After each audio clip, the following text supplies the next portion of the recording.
Dad.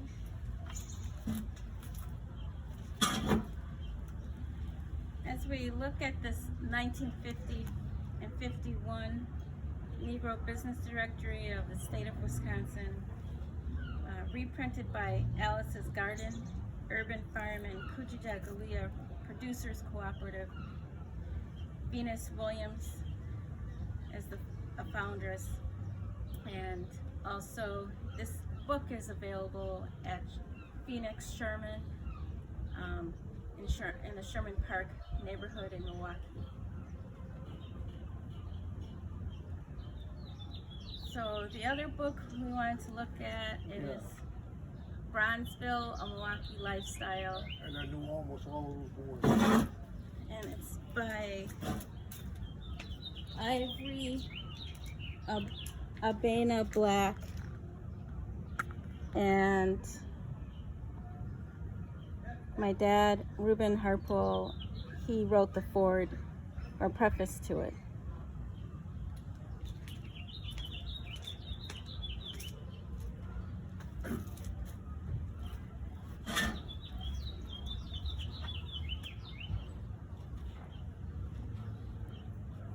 And the original publication of the 1950-51 Negro Business Directory was Mary Ellen Shadd. And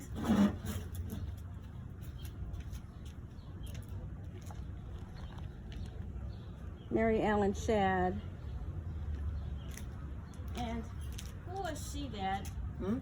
Who was Mary Ellen Shadd? She's a great journalist, and she moved in Milwaukee and raised her kids here. And Walter Jones,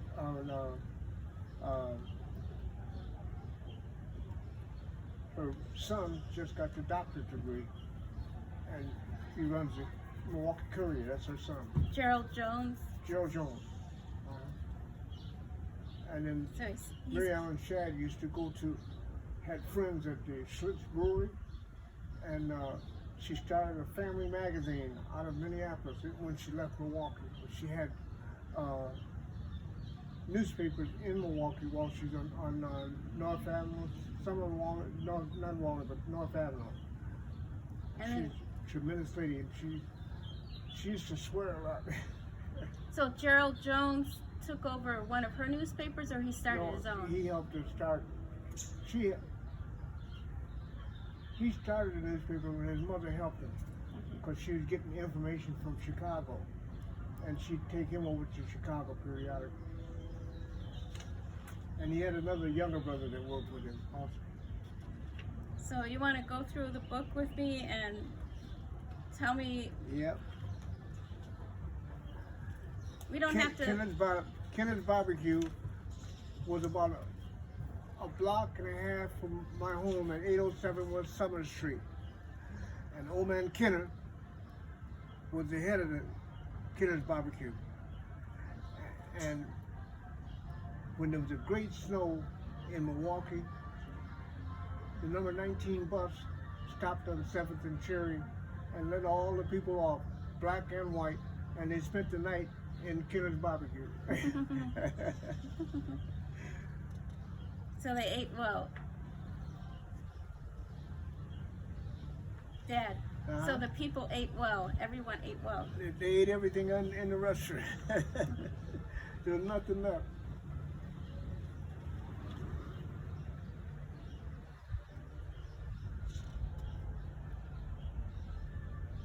And Mary Ellen Shadd was a great journalist and entrepreneur, and was not afraid of anyone. She'd go up to the president of a company and talk him down. Here's a picture of J. Anthony Josie. And he's called the first African-American member of the Republican Party. And he had contacts with the people who owned the various manufacturing companies. And so a lot of African-Americans who just come into Milwaukee would stop by his office so they could get a job. And they call him the mayor of Bronzeville. Yeah, he was. And we have Mason. Mason. Yeah, Mason Taylor is where I got my first suit made, my first handmade suit from Mr. Mason. And he was located in the Wisconsin, in the Booker T. Washington YMCA on one side, and the YMCA was on the other side, where people would play bingo and cards and things like that, and lift weights upstairs. So that was on 7th and Walnut? 8th and Walnut.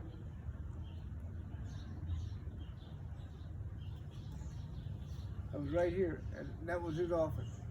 Oh, okay. This is a photo of the Booker T. Washington YMCA. So Right. that was the very first YMCA in the city of Milwaukee, The first, or in the neighborhood where blacks were. right.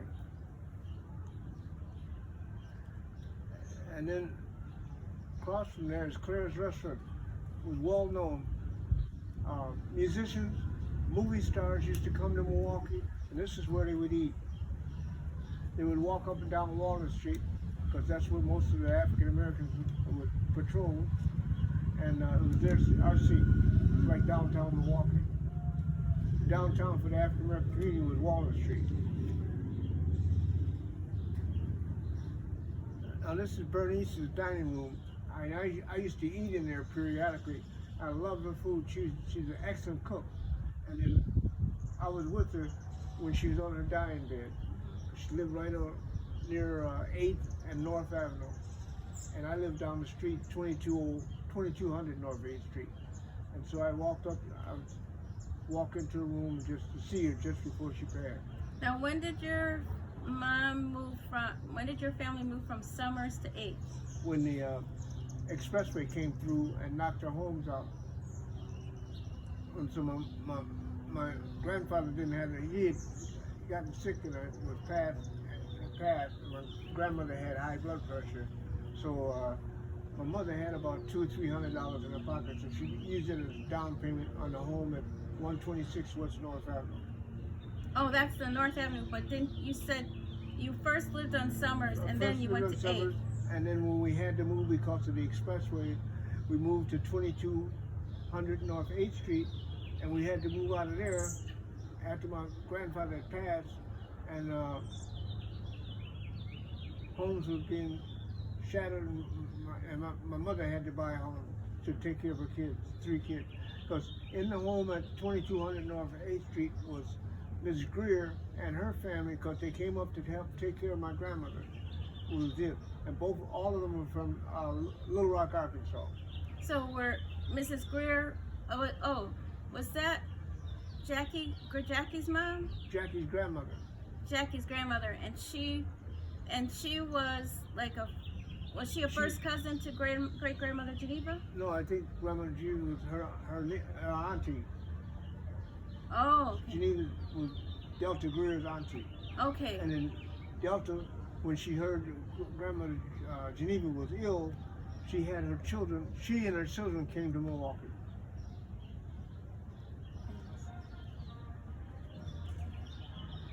Columbia Savings and Loan was the first African American Columbia Savings and Loan in the city of Milwaukee.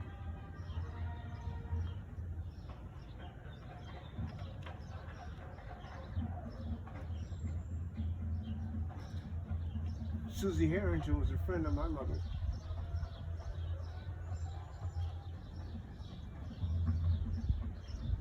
She was a real estate agent. Mm-hmm. She was a real estate agent? Yeah. She's very active. She would go to Marquette periodically just to take a course or two. Yeah, she's a very smart lady. Lived on 2nd Street. Someone else lives there now. Clara Turner was everybody in the community knew Clara Turner. She had Clara's Restaurant. And Joe Jones bought her house on 2nd Street. He's still in there. It's a red brick house on 2nd Street.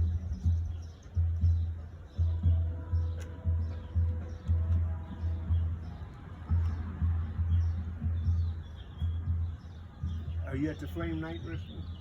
That's where Duke Ellington used to come to play. Really? And a lot of jazz musicians would go there. Because the lady that played the piano, she and her husband owned the Flame, and she was very good on the piano.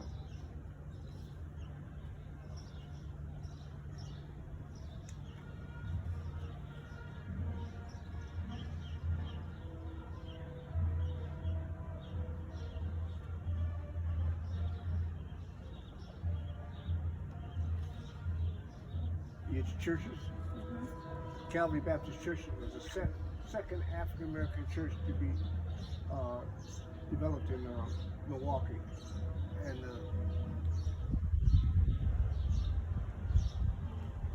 then Canaan Baptist Church was up on Reservoir Street, and I used to see it all the time.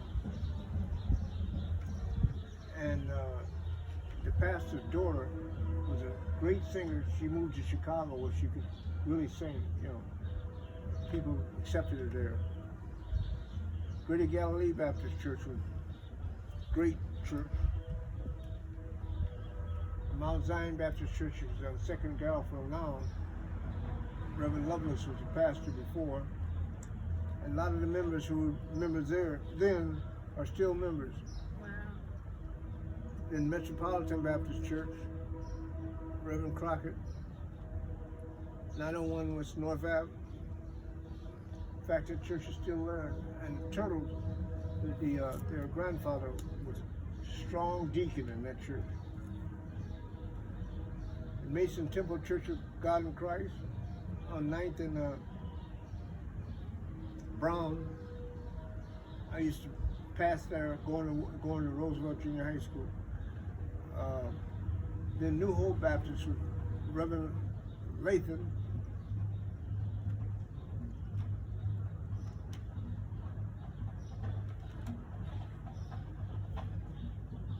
Tabernacle was a great Baptist church on 11th, just south of Walnut Street.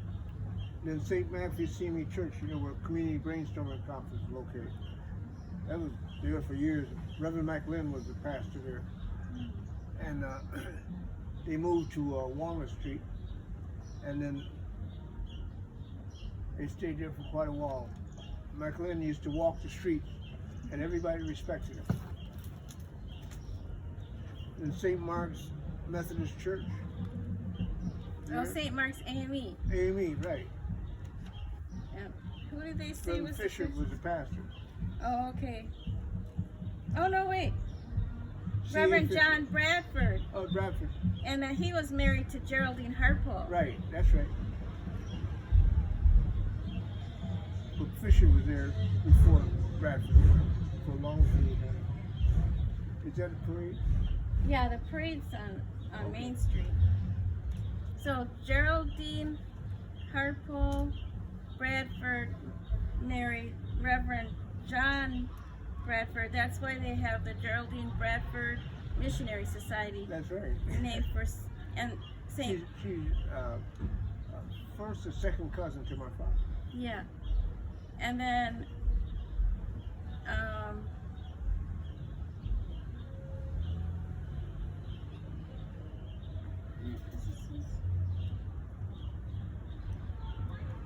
oh, June 25th, 1869, St. Mark's purchased a church on the corner of 4th and Cedar Right. Cedar Streets. That's across the street from Fulton, from the 4th Street School, which is now the Golden Meyer School.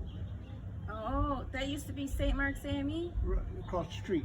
Across the street? And that's when my dad asked me to play my saxophone on one Christmas, and I was afraid there's too many people. And your dad, he sang in the choir at St. Mark AME under Right. Professor Offit. Oh, that's off. Right. And he sang with him at the Urban League. Oh, okay.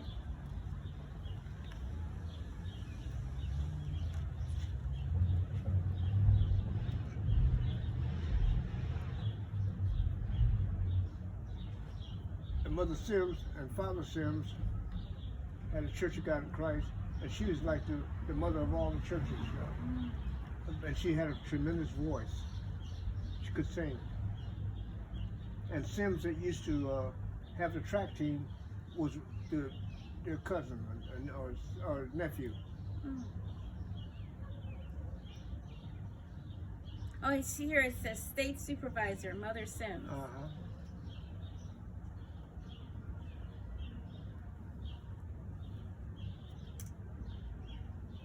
And I talked about Racine, St. Paul Baptist Church in Racine, Reverend Bailey, and then there's Waukesha, Madison, Kenosha.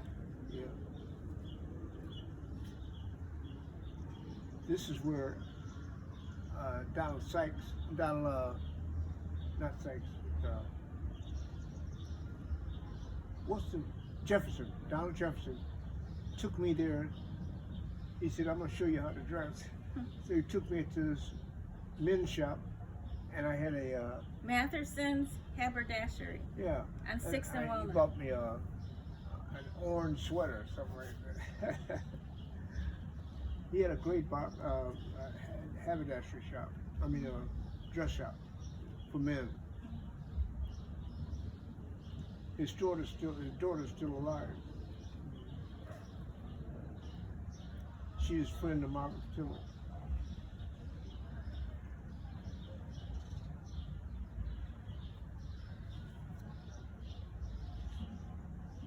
Negro Business Directory. This is review of clergymen and professional men and women.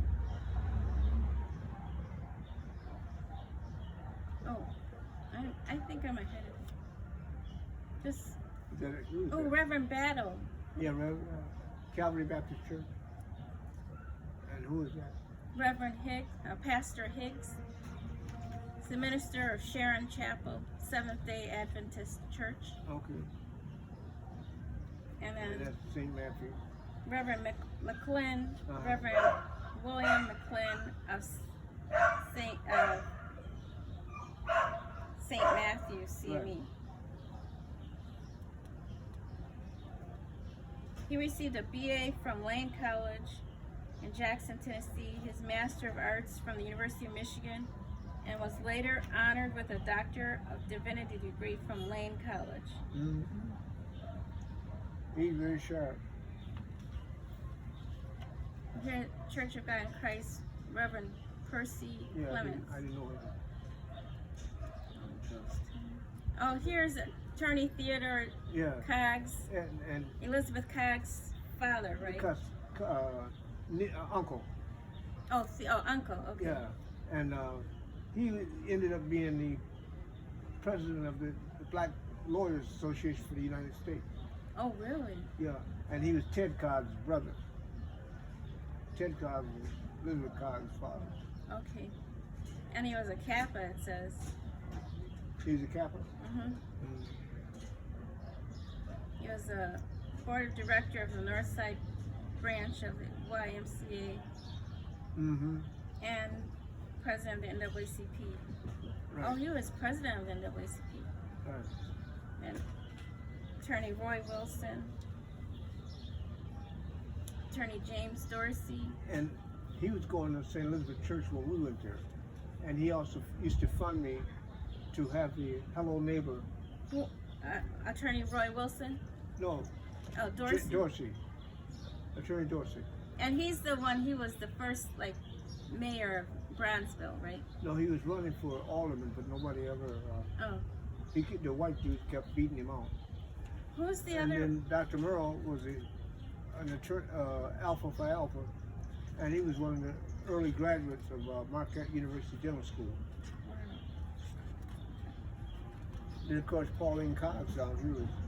Oh, Josie. I was getting J. Anthony Josie mixed he's up the with one. Dorsey. Okay. So James Dorsey ran for some political offices, but in Milwaukee, but Never made it. Mrs. Pauline Coggs. So She's was she fantastic. was she the sister to Theodore Coggs? No, she was married to Ted Coggs. Oh, she was married to him. No, married to this Coggs. Oh, Theodore. You know. She was the executive secretary of the Urban League in Washington, D.C. Right. And you know, all the organization organization that has all of the different sororities and fraternities in it. Yeah. She, Panhellenic. huh? The Panhellenic Council. Panhellenic. She, myself, and another guy that used to work in the federal building with my wife, and one of the guys that's a judge now. We founded that Panhellenic Council. Wow, okay. Because I think she's a member of Alpha Kappa Alpha, but they don't And mention she's a it. friend of Mrs. Roosevelt. She's Oh. a close friend of Mrs. Roosevelt. Yeah, she was involved with the League of Women Voters, Yeah, and she's very smart. it looks like she was an instructor at the University of Wisconsin and at Wellesley College. And Dr. Morrell, Peter Morrell, he was a dentist. Mm-hmm. He studied dentist at Marquette, and the dean of the dental school was a classmate of his. Wow. Yeah. And he ended up belonging to a lot of the dental organizations that black folks couldn't join. He joined. They accepted it. And Dr. Turney, who was he? Dr. Cyril Turney. Yeah, I knew his name, but I didn't know him. Okay. It says he went to Meharry and Tuskegee. Yeah.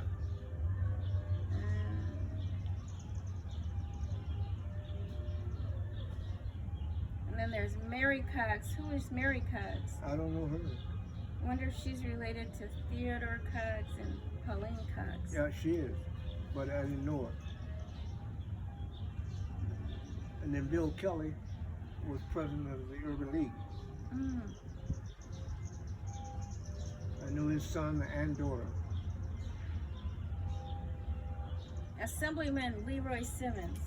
Yep, he lived across the street. When I lived at 807 West Summer Street, he lived at 517 West Garfield. That's later, but he lived across the street from me on Summer Street. And as an assembly person, he ended up one day or one period of time opening up the whole assembly and he was the first African American to do that. Okay, was he the first black Wisconsinite to serve in the assembly? Yeah. So he preceded Cox. The public got it before Cox.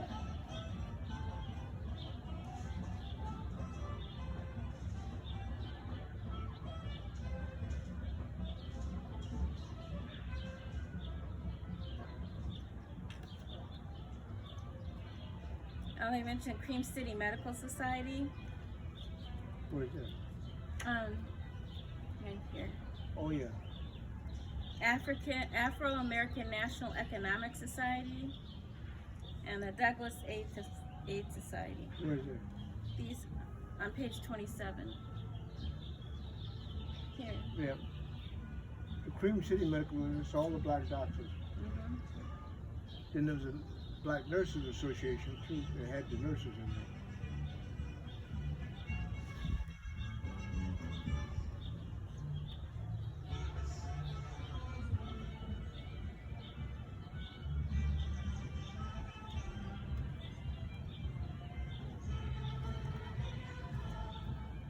So the Urban League and the Guild and the NAACP. Yeah, that's the true history of the Urban League. It was great. And that's the Urban League Guild. The ladies.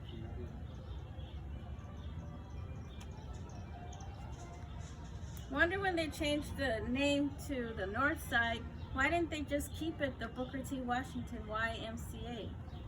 Because they started calling it the North Side YMCA. Well, that's because they moved to 4th and 5th and North Avenue.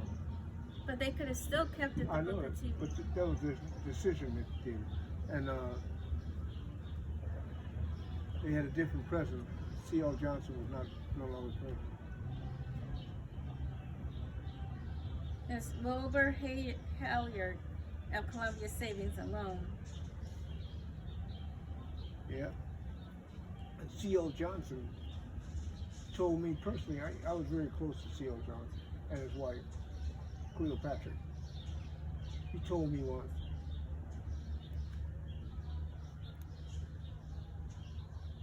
the state of Wisconsin took so long in giving him the certificate to open up the Columbia Citizen Loan.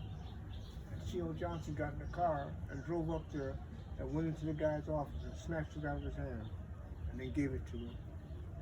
Gave it to Wilbur Hilliard. Hilliard, yeah, he took the permit out of the guy's hand because he deliberately holding it back. Who and can you tell me more about C.L. Johnson and Cleopatra Johnson? Well, he owned a lot of property in it, and that's how he made his money. He also owned the Y Riding Gun Club. He started the Y Riding Gun Club in the YMCA, and then he bought property with his money, bought property in Plymouth, Plymouthville, Wisconsin, which is close to the lake. And African Americans didn't have a lot of property in Wisconsin, but he did. And then when he passed, he willed his property over to the Y Riding Gun Club that he had helped start it. And when his wife became ill and had to go into a nursing home on 35th and North Avenue, it was his money that took care of Bill. He had become a millionaire. Wow. And he lived on 17th, just south of North Avenue. And I used to go by his house and visit him, talk with him. That's how I knew he had become a lawyer and all that stuff. But online, out of Chicago. And where was he born in Milwaukee? No, he went to school at where Mom, where is it? In Alabama, what's Tuskegee. Tuskegee, that's where he went to school. Tuskegee University. Graduated from Tuskegee with a degree in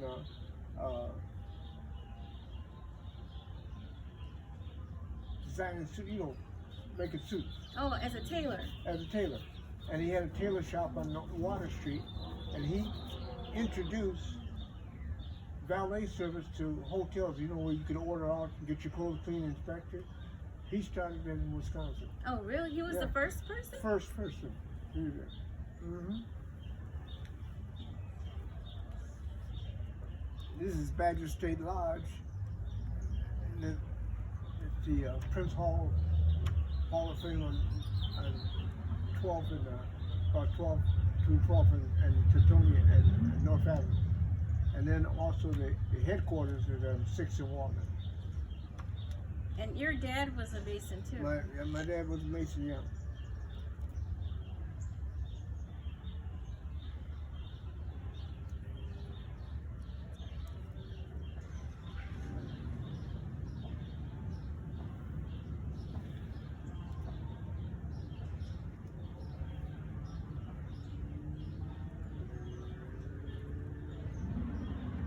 Was C.L. Johnson and Mr. Josie more like contemporaries?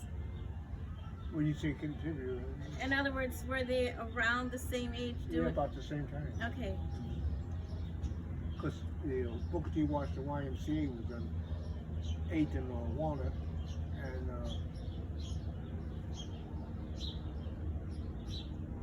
Wesley was across the street, was on the south side of Walnut Street. The Booker T. Washington YMCA was on the north side of Walnut Street, between 8th and 7th. So you said, okay, so you lived on Summers, 7th and Summers. 6th and 7th. 6th and Summers. And then the expressway project began, right, in the 1950s? It was in the 60s. In the 60s? About 61. So then so my great-grandfather, your grandfather, James Johnson, had already passed because he died in the 1940s. So, but your mom had to move to 8th Street, and then she had to move again to North Avenue, First and North. Yeah. Okay. And moved twice. And in fact, did you see The grocery stores? No. We don't know.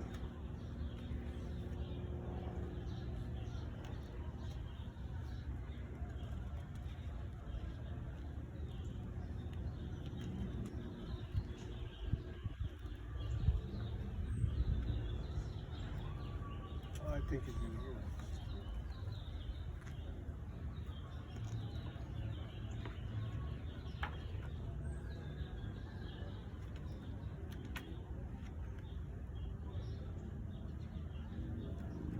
This is at the YMCA, Booker T. Washington at YMCA, Wow. and the business community.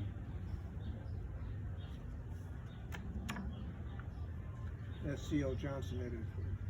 So would he have been very active in the 20s through the 40s? Yeah, Okay.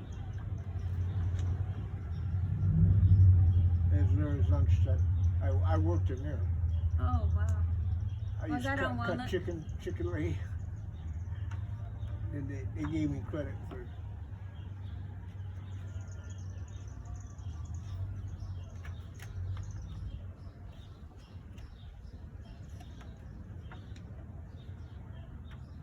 Handsome,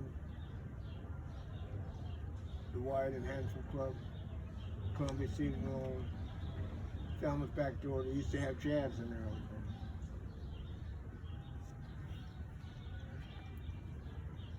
That's Walnut Street Business District. So that was like our little Tulsa, Oklahoma was Walnut Street, right? Hmm? In terms of the black business entrepreneurs? Right. We're on Walnut Street. I'm trying to find the grocery store.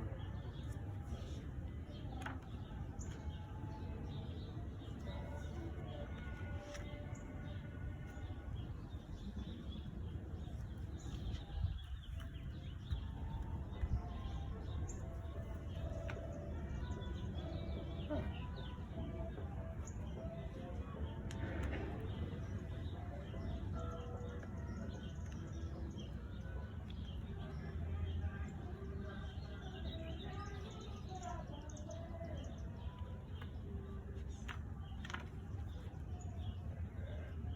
Yeah,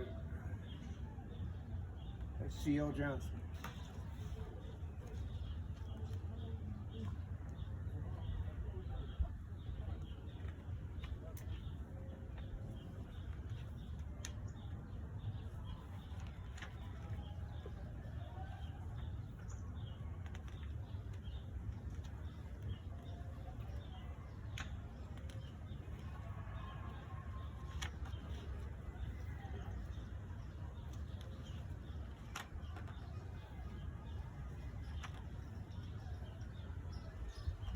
This is the business district. Yeah, Walnut Street.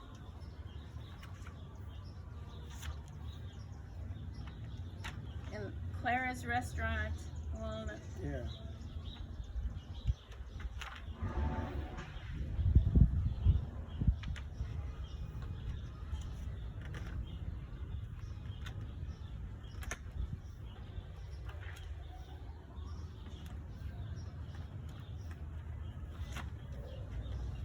But that's not not the. That's Walnut Street. But you're looking for the grocery store. Yeah.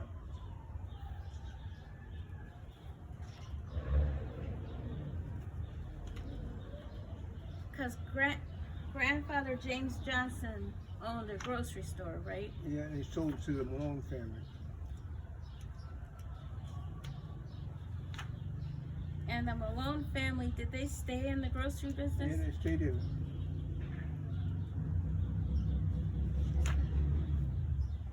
Where was grandfather's grocery store?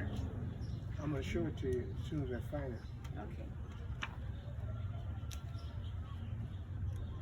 Here's the Chatterbox. I know grandfather Reuben Sr. was involved with the Chatterbox Club. Mm-hmm.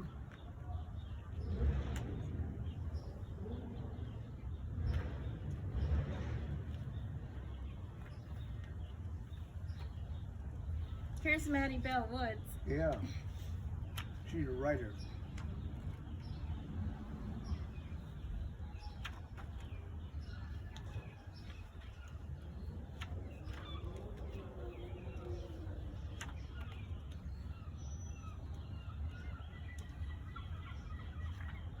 Do you remember Bernie Young? He's our History of Musicians Protective Union Local 587. I didn't know him.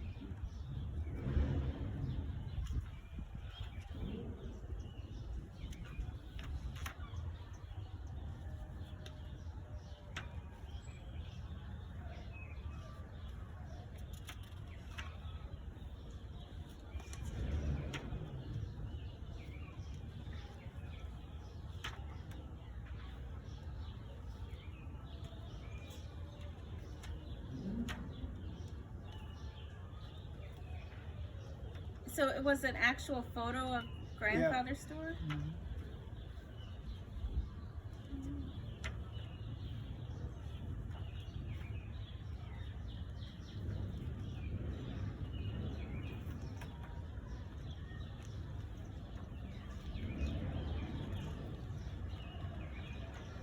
Oh my God, Joe McCarthy, he's so evil. Joe McCarthy, he had an ad in here. He's such an evil person.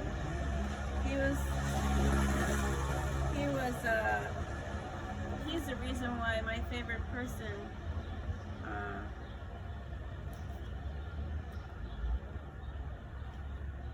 was ostracized.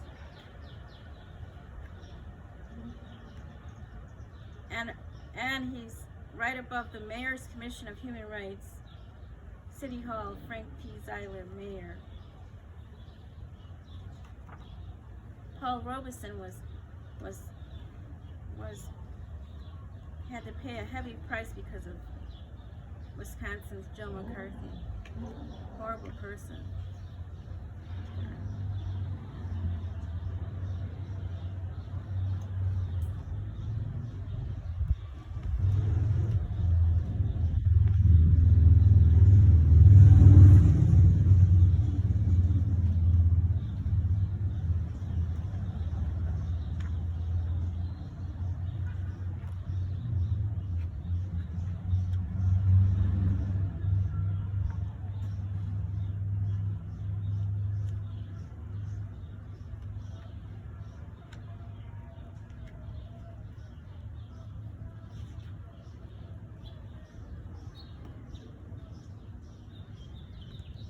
Can't find it. But you said grandfather. It's got the address. Great grandfather James Johnson. Is it related to Malone, like the Malone grocery store? Because he sold it to them.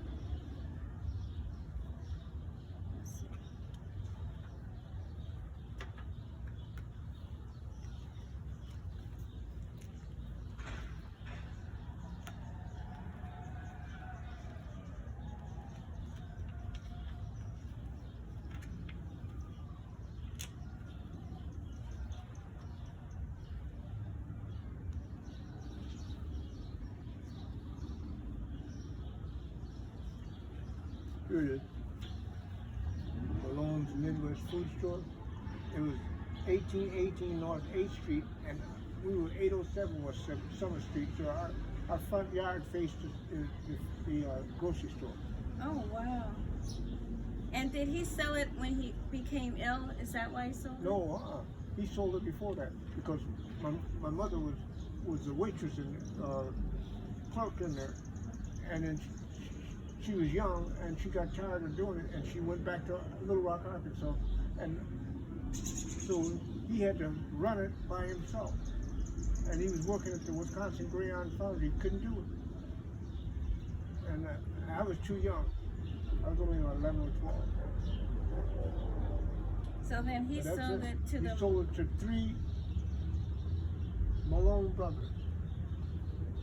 And Carol Malone knows about it. Malone's Midwest Food Market, 1518 North 8th Street. Before it was Malone, and before it was my grandfather, was Gray's Food Market. Oh, he didn't name it after himself. He called it. Why did he call it Gray's Food Market? No, my grandfather didn't call it Gray. Mr. Gray owned the store. Mr. Gray was across the street from my grandfather's bicycle station, and so he died or something, and my grandfather bought the store from him. Oh, okay. So He had a grocery. My grandfather had a bicycle station, and he also used to sell chicken. he sold chickens? Yeah, they had a little cage where you keep your chicken, and they had a turkey in there one time. And I took the turkey up to our bedroom. So your grandfather was very entrepreneurial. Yep. I used to ride with him in the truck to go down the Canal Street to pick up coal, and we deliver a ton of coal to different people in the houses, so they'd have coal during the winter. And my uncle Ike didn't like coal; there's smoke coming from coal, so that's how he moved up to Seattle. Portland. Huh? Portland. Portland, yeah. And then there was another Harp, but he must have moved up there because there was another Harp, Winifred Harpole, who married Mr. Cochran, and she was living up in Portland. So that's probably why he moved there. Because Yeah. I'm like, why Portland? Isaac went into real estate, so he made a lot of money. And then I visited him when he was near Tulsa, Oklahoma. Oh, in Diamond, Missouri. Diamond, Missouri. Yeah. Oh, wait. Yeah, well, that's where he moved to, is Diamond, Yeah. Missouri. They had a farm, they had cattle and chicken. He's smart. Yeah. He used to capture the rain from the sky and save it and drink it. Yeah, like that's a rain barrel. Yeah.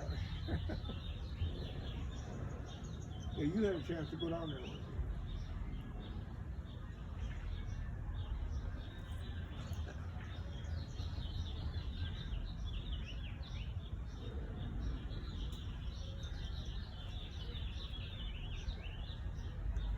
She was really tall. Oh, was she? Yeah, about 6 feet tall. His grandmother was about 5'7", I think. Yeah.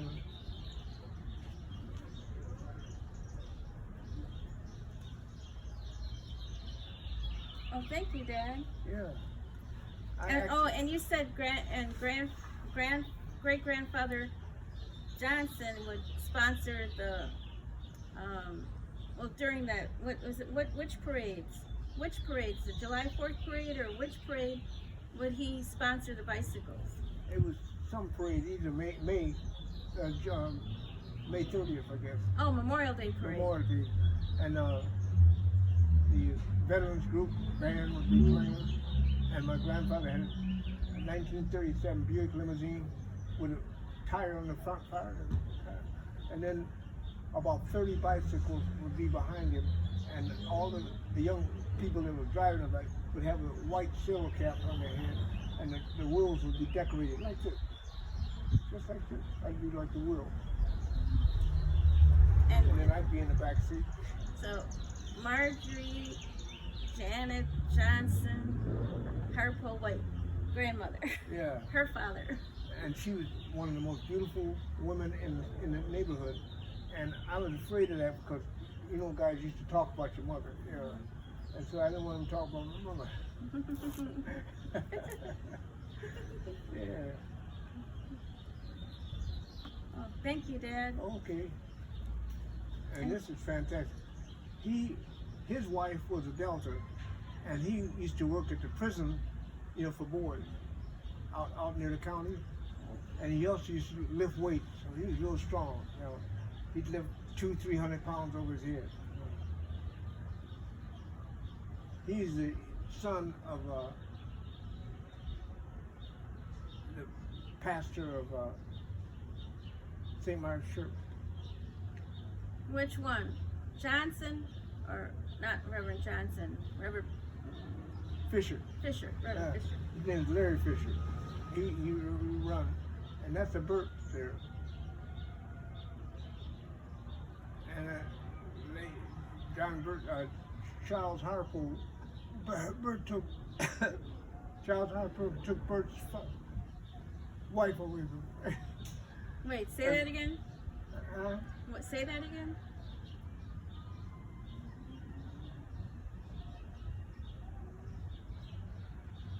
Either him or his brother Burt. He became a principal in Chicago, and then he later passed. And John Burt's worked at the University of Wisconsin, and he was a great historian. But he was married to a young lady who was beautiful, and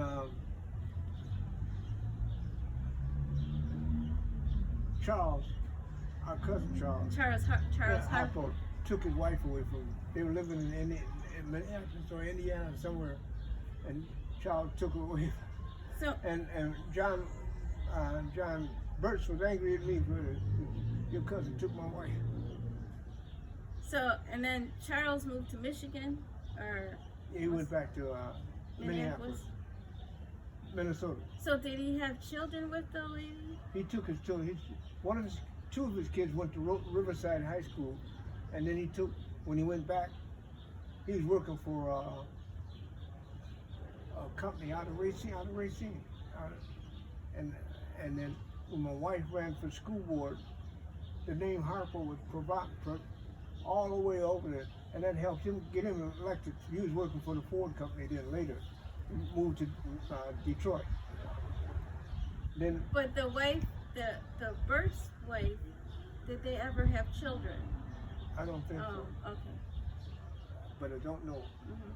Bert's sister is the only one living now, and I think she goes to St. Mark's. Oh, okay. She helped start the daycare center there. And these all kids I grew up with. He became a detective. Wow.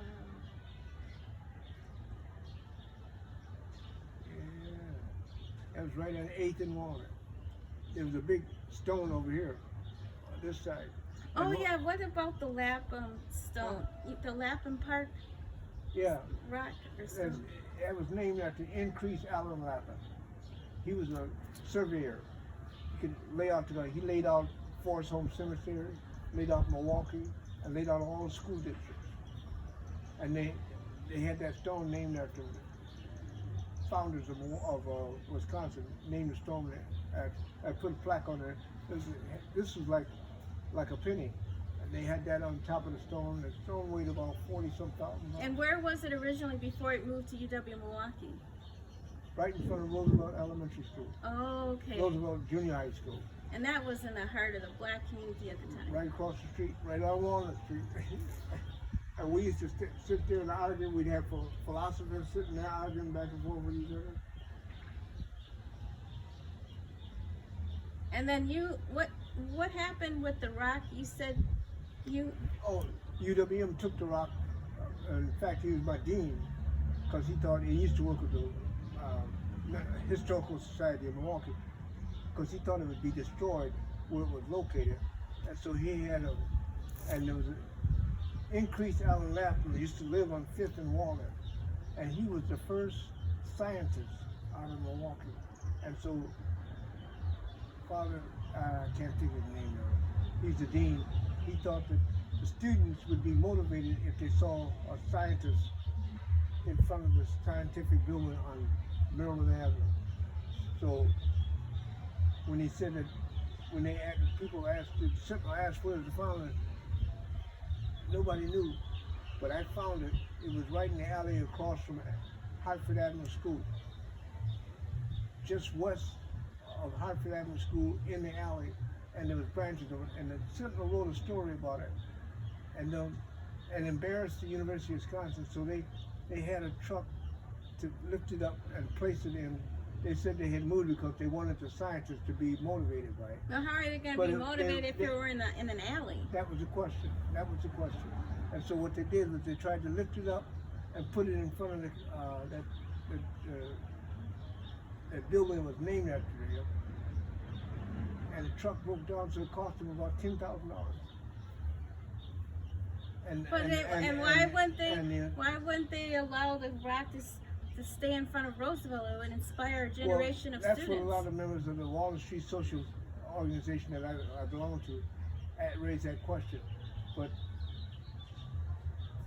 they used to do things that would run right over the African American because they didn't care about it. Because if he were born, you said he was born or he lived? Fifth, he was born on 5th and Walnut. 5th and Walnut, so it makes sense that the rock would be there. it would make sense that the rock was near 5th and Walnut, where he was born, in front of a school. Yes, what the people who built it and gave them the money for it, that's what they felt. But what was happening is that my dean was trying to steal the rock. And the thing is, it could motivate a generation of students Right, that's true. at Roosevelt Middle School to become scientists. Well, we didn't know what the rock was. We thought it was a penny. You didn't know, but he knew. So they and the historians could have they could have done some. They could have put a plaque up saying he was the first scientist out of Milwaukee or Wisconsin, whatever. And see, I was working at UW Extension at the time, and he was the dean down there, and he somehow or another found it because it was the Old Folks Club of Wisconsin had built the rock, had the rock built, and the name and everything put on there. One day, if we're riding past on Walnut Street, I'll show it to you. And is there a marker now so people know that he was one of the first scientists out of Wisconsin? Or? Well, it's been written up, but you know, if you don't write it every day or every now and then, people will forget.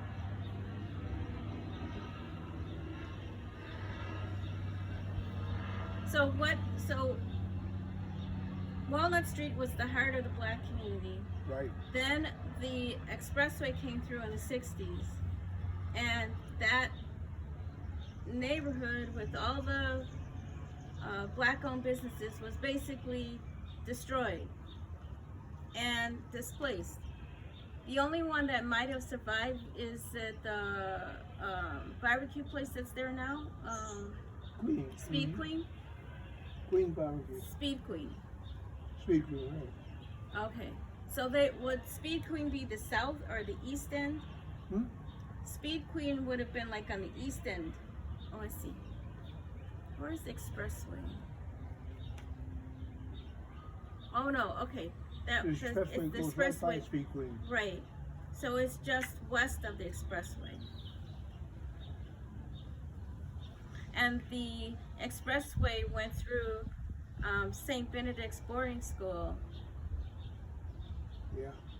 Right where the jail is, right? Around it, yeah. Instead of having an academic preparatory school for blacks, now it's a jail. And yet Marquette University High School is still around. It's like, why not support education?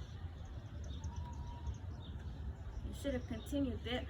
St. Benedict's was training and providing excellent education to black students. They were from all over the country.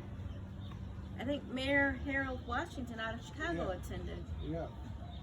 And Count Basie. Count Basie attended St. Benedict's? And Fox. Red Fox? Red Fox. He was a great revolutionary. So why not make sure that that successful teaching tradition continued? Even if they had to move the school somewhere, they could have continued with the boarding school, and then after all the things you're talking about take money, so it has to be people with money that have that desire in their heart.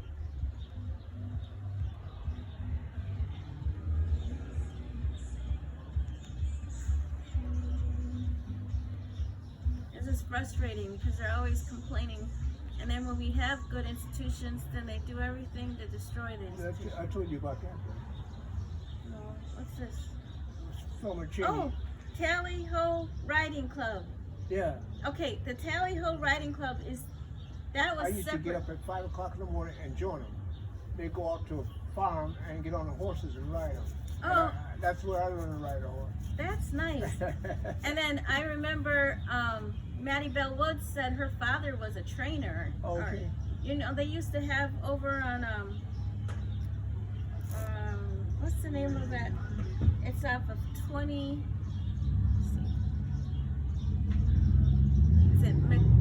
It's on the tip of my tongue. It starts with an M. McKinley.